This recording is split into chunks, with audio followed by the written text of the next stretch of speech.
Welcome to Real Estate Coaching Radio, starring award-winning real estate coaches and #1 international best-selling authors, Tim and Julie Harris. This is the #1 daily radio show for realtors looking for a no BS, authentic, real-time coaching experience. What's really working in today's market, how to generate more leads, make more money, and have more time for what you love in your life. And now your hosts, Tim and Julie Harris. Welcome back. We have a fantastic podcast series. Julie and I are big fans of the podcast series. By the way, we used to do longer podcasts, so it would last like an hour to an hour and a half. And we would do these long form presentations or long interviews. And we found that for the most part, agents certainly prefer the shorter podcasts. So we always try to keep these. Very rarely do we actually succeed in this goal of keeping them around 30 minutes. Usually they're a lot longer. But why are they a lot longer? Because we don't want to leave anything on the table. We want to make sure that every single opportunity we have to say something that might inspire you, to motivate you, to get you into action, we're going to say it. And so a lot of times it takes a long damn time. Well, it does. So we have tried to give you bite-sized pieces to, again, educate you, motivate you, and make it so you can get into action every day after every podcast. So the title of this series that we're doing over the next few days is your 12-Step Realtor Survival Guide. So 12-Step Realtor Survival Guide. And this is in response to a lot of agents who have been emailing us and calling us and messaging us on Instagram and all other forms of communication, asking us about what they should do. And I have to say, most of the communication we've been getting has not been from newer agents in panic mode. It's been from more seasoned agents, but we're going to talk about all of that in a second. And then Julie and I are going to give all you guys 12 specific steps of what you should be doing to really prepare yourselves for this shifting housing market. And let me start out by saying, in case you're starting to feel tension build inside of yourself, do not allow that to happen. We're going to be giving you actionable items that are easy to do, practical and tactical, and they're not going to be anxiety producing. But let me start out by also reminding all of you, we have made our Premier Coaching Program free for the first 30 days. This is something that, frankly, it's taken us about 18 months to retool all of our coaching, our entire coaching model, basically. We had to create all kinds of new systems and software and hire all kinds of different people. And, it seems like it's not a big deal, but the things that appear the simplest are usually the hardest. So what we've done is we've made our Premier Coaching Program basically for the first 30 days, guys. It's completely free to you. And all you've got to do is text the word Premier to 47372. Text the word Premier to 47372. And when you do that and you join Premier Coaching, and again, it's totally completely free. There's no obligation whatsoever. You get every single weekday a coaching call, a semi-private coaching call with a Harris certified coach, you and the coach. And you're going to absolutely positively have direct contact with some of our best coaches we have in our business. You're going to get a DISC personality test. And that is that personality test that is for sale in various places online for usually starting around $100. But you're going to get that for free. You're going to get scripts. You're going to get plans. The thing that I'm really anxious for all of you guys to get, because it's the thing that's going to have the most impact on you, is the 90-day survival guide. You get that. Is that what you called it? Well, there's a 90-day massive action plan, and then there's a survival plan, and of course the treasure map. And we explain the differences between each of them because agents come to us at different levels. Okay, so not only do you guys get all of this, you get the coaching, you get a whole bunch of scripts, everything, really everything that you need to position yourself for this shifting market, and it's free. We've wanted to do this for a long time. Like I said, there's technological limitations that have prevented us from doing it, but now all of you can join Premier Coaching for free. All you have to do is text the word Premier to 47372. Text the word Premier to 47372. And depending on what time of day you're texting, you could actually get on the semi-private coaching call today. So do not delay doing that. You do not want to wait in positioning yourself for what's happening next in the marketplace. So text the word Premier to 47372. And what's going to happen is we'll text you back, and you have to text yes. And then you're going to get the link, and you can just go ahead and join Premier Coaching. When you click moving forward, when you text Premier to 47372, when you get the response back and you click on that, you're then going to go to the page that explains everything that you get for free, which should frankly be a no-brainer for all of you. And then you're going to go ahead and enroll and become, become a Premier Coaching member. So do that urgently. Text the word Premier, Premier, to 47372. If you're listening to us right now on your mobile phone, you can go ahead and do that. You don't have to wait for the podcast to be over. Just go ahead and text the word Premier while you're thinking about it to 47372. Now, we'd also like to thank, and I saved this page. Now, we're not going to be reading all of these, but we will be, I think, showing our massive appreciation on Friday. There are dozens of you who have submitted 5-star reviews specifically to iTunes, and we sincerely appreciate it. I'm thinking of you, Nate Hicks. I'm thinking of this person who didn't leave a name. There's a name. Yeah, Christy McLemore, Jules Grant, Carrie Karan, Sanja D, Sugar Plum Fairy 1, which is my favorite one. Of course. Tracy, you get to do that last name. Coapis, LC Mommy. Thank you to all of you. All of you guys who have submitted us 5-star reviews, and some of these reviews are amazing. All of them are amazing, really. We massively appreciate it. And so much so, on Friday we're going to be doing a appreciation show. Now, if you submit a 5-star review and you give us a pithy comment, well, obviously submit the review commensurate with how much you appreciate this podcast. You qualify to earn a autographed copy of our book, Harris Rules. And our staff is deciding who's going to, based on their 5-star review and their pithy comment, or on their review and their pithy comment, is going to decide who wins the books. But so far, I have to say there are no losers. So if you'd like to submit a if you'd like to submit a review, preferably obviously a 5-star, doesn't take much more effort to click the star 5 than versus the star 4, and a little pithy comment why you appreciate the podcast, you most likely will be receiving also an autographed copy of our best-selling book, Harris Rules. If you have submitted a review and your name wasn't on the podcast, like we were just saying, like for example Tammy510 and all the others that have done it, please do email tom@timandjulieharris.com, Tom, Tom, at timandjulieharris.com, and in the subject line just put 5-star review and then put your name, and then if you're technologically apt, just go ahead and drop in your review too, so we can match the reviews to the people, to obviously those of you who are going to get an autographed copy of our book. All right, so again, thank you for all of you who have continued to make this number one listened to daily podcast for real estate agents in the nation. All right, so Mrs. Harris, yes, without any further delay, your 12-step realtor survival guide. What are we talking about? Well, get ready to take some notes. Here's the question that's on all of your minds. Is there a housing bubble that is popping, which will result in a housing crash? No doubt the real estate market is shifting, and this new market will demand a new mindset and skill set.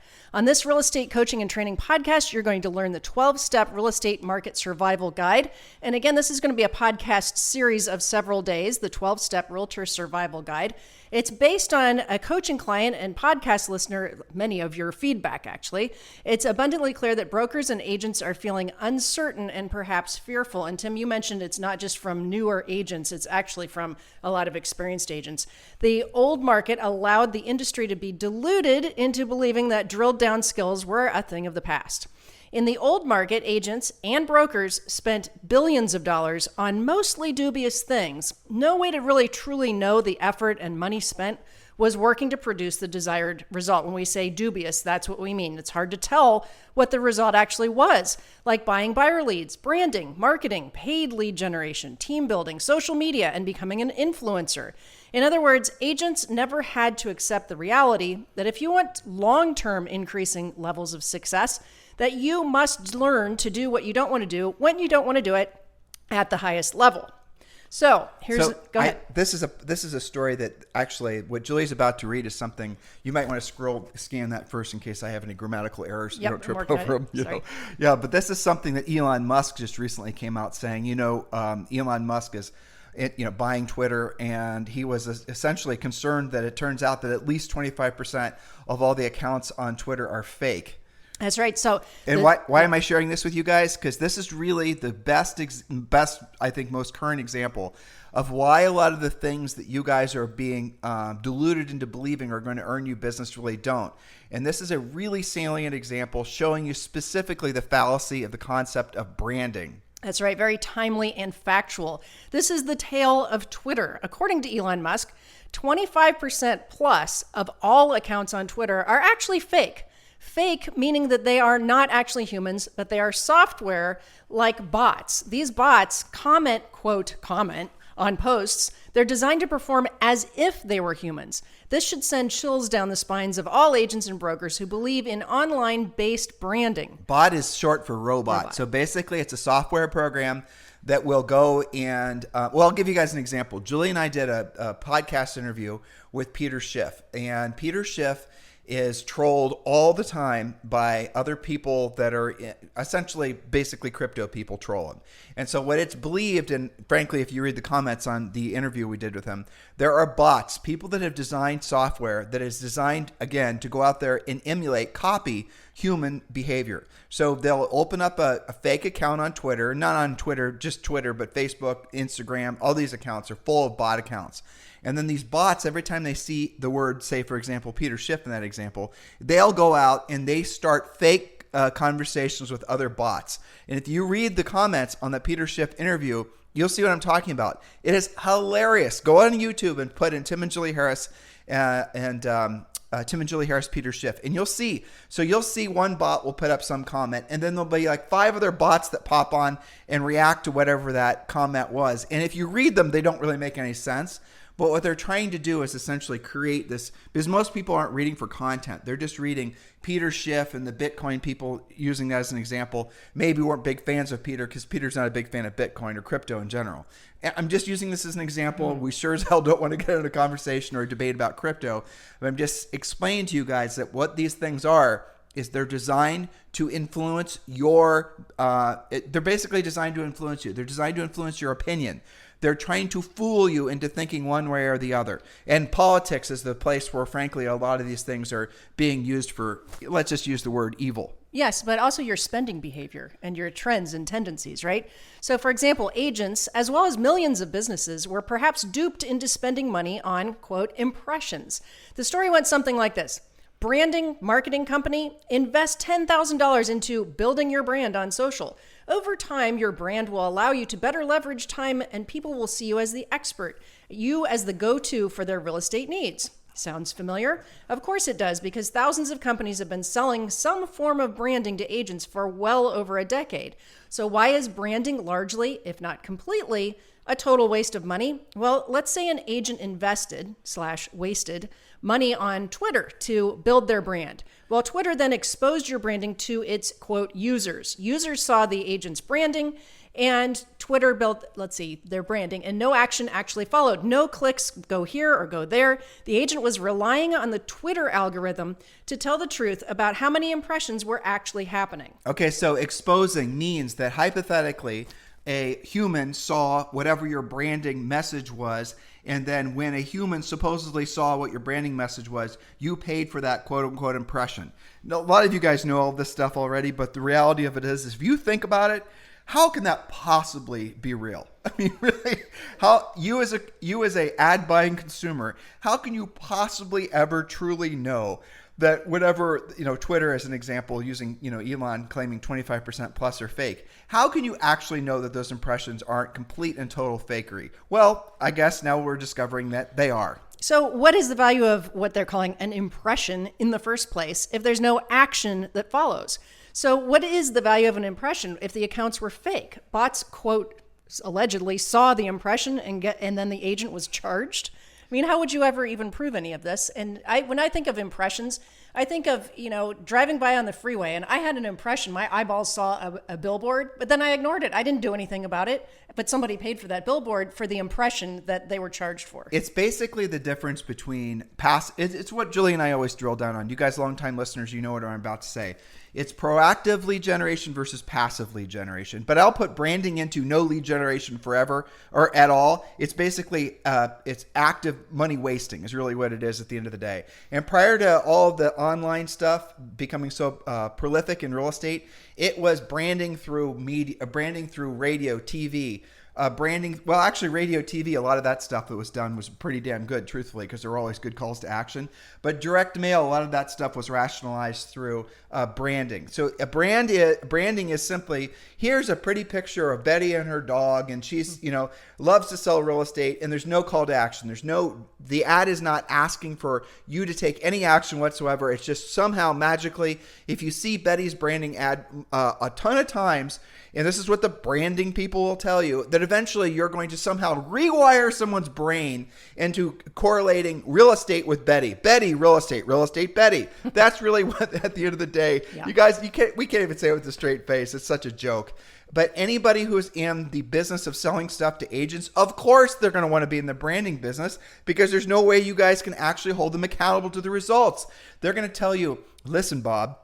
Here we go, old Bob again. Listen, Bob, the reality of it is that you need to build your brand. All your competitors have powerful brands. If you don't spend unaccountable amounts of money with our branding company, who's to say whether people are ever going to think of your name? But we know statistically that virtually every real estate transaction doesn't come from branding. It comes from other sources, which we're going to drill down on this podcast. But the reason Julie and I are explaining all this to you guys is because the macro trend and that means the large trend of the things that we just were sharing with you, the team building, the paid lead generation, the marketing, the branding, the social media, the becoming an influencer, that pressure that some of you guys have felt to become influencers, all that stuff is largely going to come to an end. Because here's what happens.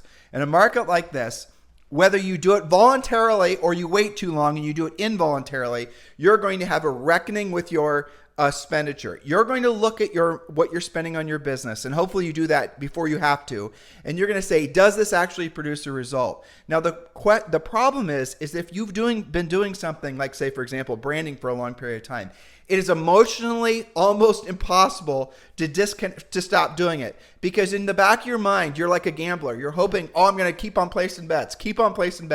Every month you're going to spend more money. I'm just this close to having this branding vision, and you might even actually go to the point of rationalizing that it's working, because someone's going to say, hey, Bob, I saw your ad on Facebook, or I saw you on Instagram. I saw you here. I saw you there. And you're thinking, yes, it's working. But the reality of it is that person, had you asked them for the business, would have given you the business in the first place. All you're doing is wasting money. If you really want to, and here's what happens again.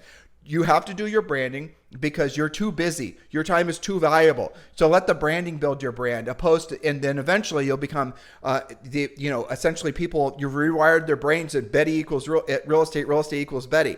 Well, the way you really do that ultimately is you proactively lead generate, and then you actually produce the result for the customer. And then the customer is happy with the result you produce. And then when you ask, they'll send you referrals. And then you keep on doing it. That's how you actually build a business. You can't take shortcuts. This whole era in the real estate industry of becoming an influencer is largely coming to an end. There'll be a place for it. It will bubble back up again, but it's going to be after this next super cycle in real estate, which is what we're already experiencing as inflation and higher interest rates start to take hold in the market. So remember that the market is moving fast. The question to ask yourself is, are you learning, changing, and evolving to meet the new market? Or are you simply hoping that your old approach will work, or that the change won't come to your market? Well, there's lots of cautionary tales waiting too long to accept, adapt, and change. Those tales, those stories are aplenty in the real estate industry. We've been hearing them for about 3 weeks now, by the way, the new version of those tales. When I wrote that, Julie, I was thinking back to all the people. Oh, yes. I actually don't even want to. No. The worst suffering that can happen to humans happened, and Julie and I experienced it as real estate coaches, helping a lot of people through it, or in some cases just hearing about the ramifications of people not seeking help, happened as a result of the last housing crash. I mean, we knew of people, what the hell? Why not just be street? We knew people that committed suicide. We knew people that basically blew up their marriages. We knew people that essentially developed health problems. But they lost everything. They lost their rental properties. They lost their investments. They lost their confidence. Some of them lost their real estate licenses, their ability to succeed in the upcoming market. I mean, we got calls 2 or 3 years after the recovery started where agents would say, I feel like I can get back into the business now. Or we had some REO and short sale agents that had done that for years and didn't know how to take a normal listing. They took too long to change. Well, and there's people that didn't essentially pivot to what that Right. new market. So that whole thing is going to happen now, but it's happening in a different way. Because now what's going to happen is some of you, most of you, I don't even know how many people are going to end up listening. Tens of thousands of you listen to us every single day. There are probably realistically less than 10% of you that were actually actively selling real estate from say 2000 and any time before like 2008, let's say. A vast majority of you have never experienced what a stable or a normalizing or whatever you want to call it. Even a transitioning market, they haven't really been through. You guys have only experienced an upwardly more essentially a seller's market that's constantly building momentum. That's been your only experience in real estate. And so you haven't had a lot of skills. And that's the reason a lot of these Weasley marketing companies and other sorts of companies have snuck into the industry. And some of them call them FinTech, and there's others a little and they got venture funded, and they now are selling agents leads and CRMs and all this other stuff. All of those companies are going to be weeded out faster than you can possibly believe. And we're going to talk about that a little bit too over the next few days. But the reality of it is we are through, the herd is going to get thinned. And Julie and I are not believers that this is going to result in a bunch of agents leaving the business. What it will result in is fewer agents doing transactions, but there will still be millions and millions and millions of transactions to be done. They're just going to be done by largely different people that were doing them before. And the ones that are going to be doing the vast majority of the transactions are the ones that were willing to say, okay, I see what's changing. I am experiencing it. I'm seeing it. Tell me what to do. Okay, now that Tim and Julie have told me what to do, now I'm going to do it. Now there'll be agents, which is what we were trying to express before, that ask for help or take direction or frankly just follow common sense. You guys know what we're telling you here. It's common sense. We're telling you not to spend money on things that don't give you results. I mean, that should be something that all of you intuitively know. But what's eventually going to happen is some of you are going to take action on it today. All right, I get it. I'm locked in. Tell me what to do. Boom, you're going to do it. Well, here's what you should do. Text the word Premier to 47372. Text the word Premier to 47372. Message and data rates may apply. But others of you, and unfortunately it's going to be a majority of you, are going to wait too long. So there's three buckets. There's those of you who take action right now, who are basically opportunistic and see this shifting market as an opportunity for you to build your business to levels that maybe you couldn't have never have done in the previous market. Then there's going to be those of you who, you shift sometime later this year, and there's others of you who wait years. The second and the third groups, you guys are going to essentially suffer needlessly because the market is changing way faster than it did back in 06, 07, 08, way faster. So what's happening now, like the housing market did not hit bottom, guys. It started to crash in 2007. It didn't actually correct or start to correct until 2012. So you think about how long that is in, real estate. That's a long damn time. But what we're seeing now is consumer behavior has changed in less than 60 days. It did not change that fast back in 2007. It's changing fast now. And during this next series of these points we're going to be making, we're going to tell you what to expect. We're going to tell you how consumer behavior is going to result in different agents winning, and some of those that are still addicted to branding and being fake influencer and leaning on somebody else's Lamborghini and taking a picture of it and putting it on Instagram and thinking that somehow that branding is going to attract people to you. Those are the people that are going to needlessly suffer because they've have not accepted or frankly learned that if everything you want in life, and it is everything, unfortunately, is on the other side of doing what you don't want to do when you don't want to do it at the highest level.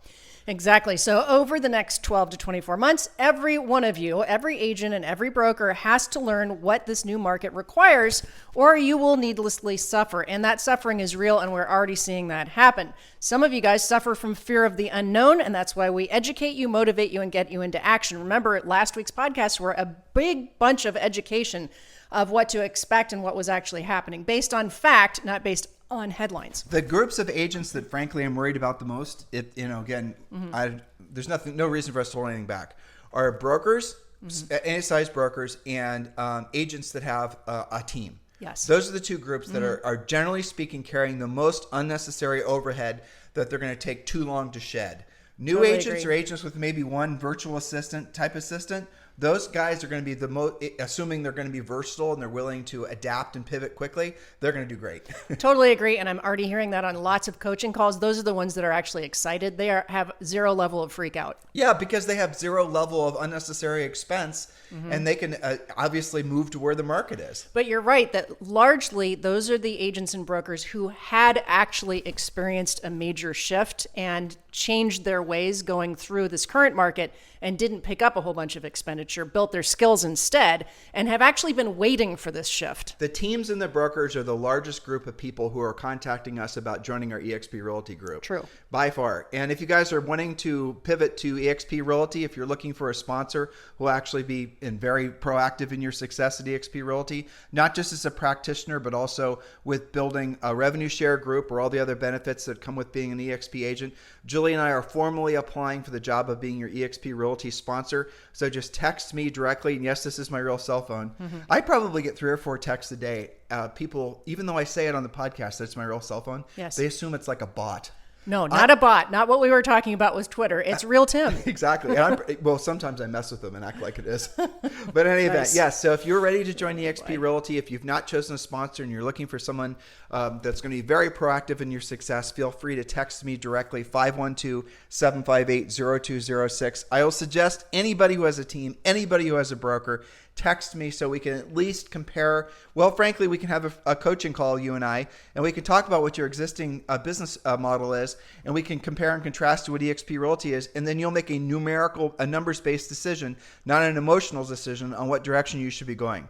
All right, so we're going to get to our 12 points, and today we're going to go through the first 4 points. All right, so this is your survival guide. Get ready to take some notes. Point number 1. Now is the time to price your listings based on your seller's motivation. Notice I didn't say throw another 10 or 20% on top of your last best comp. We're going to base the pricing on the seller's actual motivation. Now, this means that you absolutely must, 100% of the time, use the seller's pre-qualification script. Whether you're listing your mom and dad's house, an unrepresented seller, otherwise known as for sale by owners or FSBOs, or a referral from a past client, doesn't matter where the source came from, you must ask the same questions every time. This is a serious skill check for you. A listing where the seller has to sell within 6 months has a different pricing strategy than one that's got to be in contract in the next 2 weeks, and you can't treat all sellers the same anymore. Now, those of you who've been in the business for a long time, your skin's crawling a little bit because Julie said price your listings based on seller's motivation, and that is absolutely not our normal coaching. Normally, it's price listings based on the actual market value, but the reality of it is we are not yet into a new market. This is going to be a seller's market, believe it or not, for quite some time. And so you do have to fully pre-qualify the seller, know what the seller's motivation time frame is. But what a lot of you are doing is you're not asking all the questions. And again, we shared with you last week our buyer pre-qualification script. Make sure you listen to that one. And available on iTunes, Stitcher, Spotify, and also you can listen to the podcast over on our main website, timandjulieharris.com. But it's really critical that you understand in this, we're not to the point where you should even remotely think that you're going to turn a seller down because you think the seller is overpriced. And they might very well be overpriced. You cannot lose the listing because you think the seller is overpriced, but you at the same time must know what the seller's motivation is. And then what we do is we teach you how to create a time frame where the price can be adjusted to meet the buyer's expectations. You do not ever say lower the price to a seller. That will get you fired every single time. Yeah. You're going to Mr. Seller, here's the script basically. Mr. Seller, listen, I understand after seeing the house why you feel the house is worth $625,000, even though the market's telling us it's worth $550,000. I completely understand after seeing the house. It is a wonderful house. And frankly, Mr. Seller, this market is changing fast. So let's go ahead and price the house today at $625,000, absolutely positively. And with energy and enthusiasm, we're going to put all energies behind getting that price or higher. But let's agree that after 2 weeks or 10 showings, whichever comes first, if we don't have a real written bona fide offer, that will reposition the house on the market so we correctly reflect the buyer's expectations or the market's expectations. The seller is going to say yes, because they're feeling like they're winning. They're getting their 625 in the listing, but you are also essentially positioning them for what comes next. And it doesn't have to, you're not going to duke it out with them and explain why this is a comp or that's not a comp. It is too soon to start thinking that you are in a command position when it comes to pricing listings. Well, so let me translate that a little bit further. What you guys are used to for the past nearly decade, especially the past 3 to 5 years, is pretty much letting the sellers and you together kind of really push the price. Well, the cat pee house on the busy road that was overpriced. It didn't matter because it was available. It sold for multiple offers. Right, because it was available. With the roof leak. Exactly. And for a lot of listings, you could get away with that, and it actually still would appraise because there's another comp down the street that just came and did the same thing. And you didn't really have to have these conversations. You could roll the dice, and most of the time you were winning.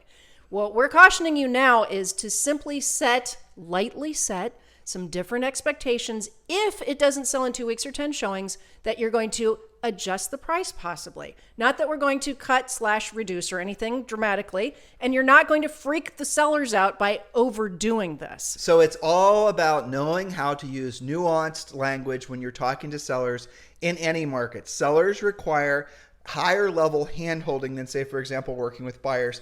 And by the way, if you guys are new to our podcast, we are enormous advocates of you being prominently a listing agent. This market should be, I think, the best reason why you want to be a listing agent. It's just going to get more challenging on the buyer agent side of things. But yes, you do have to have a skill set. With working with buyers, it's mostly an emotional type relationship. It's physical labor. And working with sellers is mental labor. Working with sellers requires skills, thus the mental labor. It requires Dr. Phil meets essentially the science professor, knowing what to say and how to say it. Working with buyers is largely, at least in this past market, has largely been a social endeavor. The house sold itself because the buyers had a serious case of fear of missing out or FOMO, which, by the way, was the correct stance for buyers in the past market, especially with mortgage interest rates being where they were. Now it looks like they're going to be close to 6% soon. Everything is changing. The increase of price of homes is taking out a lot of these mostly lower end buyers, and that is devastation for a lot of them to ever have a chance of building long-term wealth. We have done a podcast on alternative forms of financing, different ways you can get different things done. So make sure you go back and listen to that podcast. Point number 2, Julie. Point number 2, know your market conditions cold. Why? You haven't had to worry about it that much before, but you have to work hard to set realistic expectations for each client you're working with, educating them on what to expect, whether they're buyers or sellers, all while making sure you don't lose the relationship by overdoing it. Remember, this is a shift, not a crash. Have the skill to explain the difference based on facts, not based on conjecture or salacious headlines or some quote TV, news show.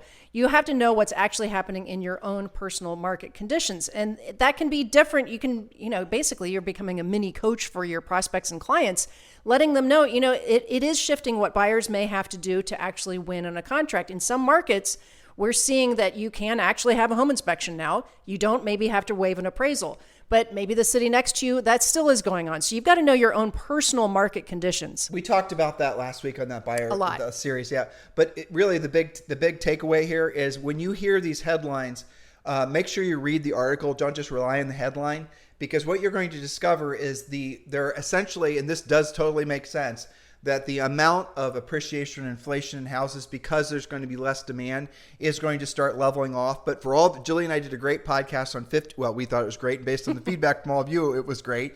But the 15 reasons why there will not be a housing crash, make sure you listen to that one and really drill down on those points, because there's not going to be a housing crash. But what there most likely won't be is double-digit home appreciation, as there has been. I mean, over the last 12 months, 25% appreciation in the average American home. Which is unheard of. That's not normal. I know you guys kind of feel like it's normal because it's been, between 10 and 25% for several years, but that is not normal. So there's a big difference between less home price appreciation versus home price depreciation. Well, let's talk about that in case they don't understand. So if your buyer buys a $500,000 house, it's now projected that the appreciation, the inflation on the house is only going to be 6 or 7% this year. Oh no! So the house is going to go up $30,000 or $35,000. If you actually again, that's less than it was a year ago. A year ago, it had been 25%. But the point is, it's not going the opposite direction. Not going to lose money in the house. They still want to buy a house. They still want to lock in a long-term interest rate, because it's going to be less expensive for them to own the home than for them to rent. But the real reason, the long-term advantage of owning real estate is the single largest delineation, or if you want to know what creates long-term family wealth or personal wealth, it's owning a home. That's the number one reason why somebody is or isn't having any resemblance of financial security long term. Real estate, the purchase of a home, pays you in many different ways.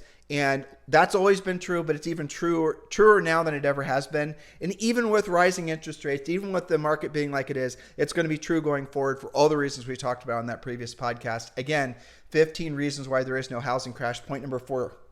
Point number 3. Sorry. That's okay. Understand the ratio of your effort versus the results that you're actually getting. I'm going to read that again so you guys can write that down. Understand the ratio of your effort versus the results that you're actually getting. Not all lead generation is created equal. If you cannot directly track a paycheck from what you're spending your time and money on, why do you keep doing it? Are you proactively lead generating with a predictable and duplicatable outcome? Or is your business running on FOMO, fear of missing out, and hopium that worked until recently? How do you know the difference? Well, skilled agents track their efforts and they focus on the most effective techniques. This is a hot topic in our Facebook Live daily sessions. In our Premier Coaching. But here's the bottom line. When you attend Premier Coaching, when you participate in Premier Coaching, and you learn what to say and how to say it, and you're then confident next time you have a conversation with the seller, preferably a seller over a buyer, but it is what it is. I mean, just knowing what to say and how to say it, how does it make you feel? Does it result in you having a higher, more productive conversation? Does it result in you getting the desired result? Does it result in you not getting stuck with a bunch of unmotivated, potentially career-ending clients? You right now, this time of year, you could have a roster full of people that will never transact, but because you've never fully pre-qualified them, you don't know actually what their financial situation is, you're working with a bunch of people that never transact. It's not their fault. It's your fault for not knowing what questions to ask. Buyers are not liars. Agents are just incompetent about pre-qualifying. Well, Tim, I get so many texts and email messages from last week's buyer pre-qualification series, right? Where they actually were like enumerating their buyers. Okay, this guy, he's just been pre-qualified out of working with me because they realized they didn't have a lender letter. They didn't, they were just before kind of so excited to have a client and go show them stuff. And yet by learning all those pre-qualification questions, and we didn't even do the drill down that they get in coaching last week. We just gave them the overview. Yep. They were able to sift and sort and realize they might have thought they had 10 buyers, quote, buyers, but they really only have like 2 or 3 people that probably will transact. Jules, I don't remember this exact statistic, and unfortunately I don't see it in my notes, but interest rates are projected to go up by another 0.5 point before July or next, like... It's supposed to be in June. Okay, Yep. June. Okay. Right. So in the next few months, interest rates are projected to go up another 0.5 point, which will put a 30-year fixed rate at 6%. Now, correct me if I'm wrong. Do you remember that for every 1%? Oh, I do remember. One full percent. One full percent that mortgage interest rates increase, it actually reduces. I think it reduces the average. Oh crap! I wish I remembered. It reduces the buyer pool, the amount of people who are able to purchase by. Go ahead. But it was 11%, right? Something. I think that's right. We're going to bring that out on the next podcast. Up. But the point is, obviously, the higher the rates go, the fewer people are qualified, right? But it's a lot fewer people. The prices aren't going to come down because what's going to happen, and again, I don't want to belabor this, but so many people have these really low long-term interest rate mortgages. They're going to stay put. They're going to be in these houses. And again, when Julie and I started selling real estate, we saw a lot of people like that. The normal cycle where people were moving up from one house to another, the sort of habitual moving every 4 or 5 years, that was something that happened really after when interest rates started to go down again, because they could roll their equity from one house to another. But now what's going to happen is even if they have a big mountain of equity in their home, the interest rate's going to make it so their payment's actually higher, even with the additional down payment on whatever it is they wanted to buy. So they're going to stay put. There's so many things that are going to happen because of what's happening in the economy that's going to create there's going to be no precipitous increase in the number of homes for sale. It's not going to come from new construction. It's not going to come from resale. So we are in this longer term seller's market with fewer buyers that are able to qualify, which means seller skills are going to absolutely be more omnipresent than ever. But where the opportunities are going to be, and we're going to talk about this tomorrow, is they're going to be on knowing how to actually directly, proactively solicit, contact those sellers, and then make those sellers into your sellers. And that is where the rubber meets the road in real estate. It's no longer a who you know business. It's now about what you know and what you're willing to do with what you know. Yes. So point number 4, our final point today, this is all about you, listeners. Prepare to pounce on new opportunities that were not possible in the superheated seller's market. If you haven't personally fortified your own investment war chest yet, now's the time for you to start saving. If you're not certified in express offers at EXP, for example, you're already missing an important tool in your upgraded skills toolbox. You are going to have a lot more opportunity than you were before. It's going to come in lots of different ways. Some of this is coming from builder inventory. I see a little bit of that increasing. Some of that's going to be using things like express offers, where you basically act like an iBuyer and see whether a seller is interested. We have had coaching clients already have success with this, mostly with the most motivated sellers who do have some fear of missing out. They want to get it done right now. They're not interested in testing the market out. And yes, they probably will take a little bit less out of convenience, but that's just one tool in your toolkit. Rent to own, lease to own, owner, assuming the seller's mortgage, assuming the mortgage usually it's the seller, and Julie was right when she was talking about this a couple of weeks ago. The mortgage, you can assume somebody's mortgage with release. In other words, you have to qualify. Mm-hmm. Usually it's just based on your credit, and there's going to be some qualification necessary. All these things are going to start coming into play in this new market. You're going to have to learn not just how to survive in this market, but thrive in this market. But the opportunities, because you'll know what other people don't know, the opportunities for you are going to be extraordinary. When you can do things that other agents can't do, you become like a Marvel comic book character. You really do. People won't know why you're transacting, why you're so successful. They won't understand why Bob just went from an average to low producing agent to now he's a top producer. It's because Bob learned how to do things that other people weren't willing to do. Well, here's the difference. Imagine a toolbox, right? We've all been to Home Depot and you have like the little hand-carried toolbox. That's the previous market. You had like a screwdriver and a wrench and a hammer. That's really all you needed because, everything was kind of the same. Most people qualified. Everybody had equity. And every screw was a Phillips that turned to the right. And every hammer, everything took like 2 whacks to basically hammer. Basically, you had hardly any tools and you really didn't know how to use them. Yes. Well, now is that ginormous tool chest sitting in the back of your grandpa's garage that he has collected years after years of experience and dealing with lots of different situations with lots of different people. The amount of tools that you need going forward has just massively increased. The variety of skill. It used to be that virtually every appointment you went on, if we're being honest, there were like 3 or 4 different types of deals. They were all fairly similar. Everybody had equity. Everybody was really excited to move. They probably knew they were going to compete, but they also were going to get a really kick-ass interest rate. It was basically the same.